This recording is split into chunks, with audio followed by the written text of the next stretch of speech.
Chaos continues in Ferguson, Missouri, almost 2 weeks after police shot and killed unarmed teen Michael Brown. Governor Jay Nixon calling in the National Guard today after reports of organized aggression by protesters and coordinated attempts to block police.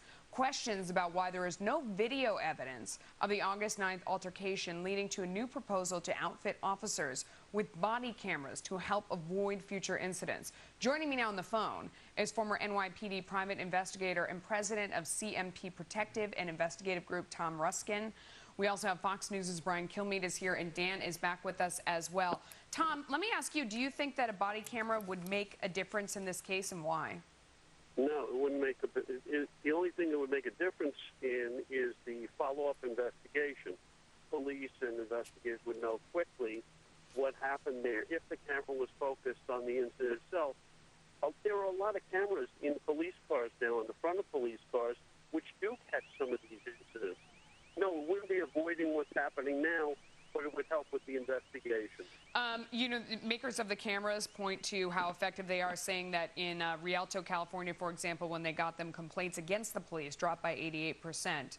At the same time, use of force incidents dropped by 59%. I mean, maybe do you argue the other side of the coin if they feel like everything's on camera, their moves are so guarded? Well, I good or bad? I do remember that they were against dashboard cameras, too, were police officers, too. I would say this is a little bit of the C-SPAN effect. They say that when C-SPAN came in, Congress acted differently. When they know they're on television, they act differently. I'm not saying cops need to be reformed or they need to act differently, but they know everything's going to be taped. I think it'll change the dynamic. The criminal knows they can't get away with it, and maybe the officer will get used to the fact that this will work to their advantage. How great would it be to be able to roll back the video and at least see a portion of the story instead of someone's cell phone video of the aftermath? All I've seen is the body and firsthand accounts from would-be eyewitnesses. Real quick, Dan. Yeah, I agree with Brian on this. I think it will deter crime, and I think it will save time in the courts because now you don't have to go through the trial with witnesses when you've got the videotape to see exactly what happened. Okay.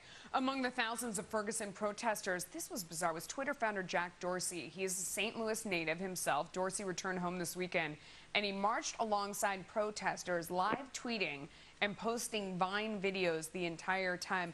I mean, you know, heading home to St. Louis, feels good to be home, and we walk, and he's tweeting, and it's sort of like the billionaire amongst us. Do you feel like he's relating to the incident? On the what's your take on this? You got to go inside what he really thinks. If he really wants to be there and wants to be part of it, that's fine. If he wants to be a celebrity in it, I think that's interesting. I think more to it is who's there and why are they wrecking stuff. So, yeah, I mean, the thing is... Well, let's move on to that. I mean, protests are affecting more than 24 big companies that call St. Louis home. The chaos is having an even greater impact on small business. I mean, to your point, and not just the stores who've been looted. I mean, obviously, that's devastating. We've heard from so many people who said they're not going to come back and they're not going to go back to their stores and reopen. But what about all the businesses that have had to close because of the curfew, who have had their business for the month impacted? I mean, it has a wide range of things. Dan, go ahead. I think this is a very serious issue in business in that area. And again, it's about the money because these people are out at night doing the protesting, looting, or whatever is going on there. What do? Go to work the next day and everything is normal? The whole area has been disrupted from transportation to flow of money and commerce. It's just ridiculous. Tom, what about that?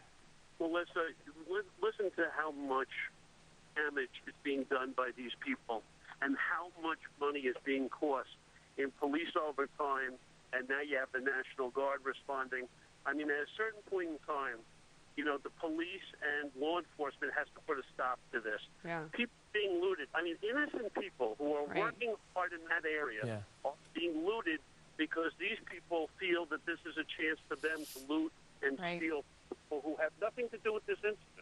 Yeah, no, it's absolutely true. I mean, when you read the first-hand accounts from the people who came in and they said they tried to get in the cash register, they took everything that was loose. Go ahead. Well, it's like walking into the middle of a robbery and saying, how's my hair look? To me, everyone's focusing on, wow, why does it look so military? Where's the camouflage? Look at the size of the trucks. By the way, why are they wrecking these stores? Why are they looting? What does a flat screen have to do with a 18-year-old getting 6 shots in them? This is going on for a week. It's not saying, well, I got caught up in the emotion. These are pre-planned. You hear what that Captain Ron Johnson said?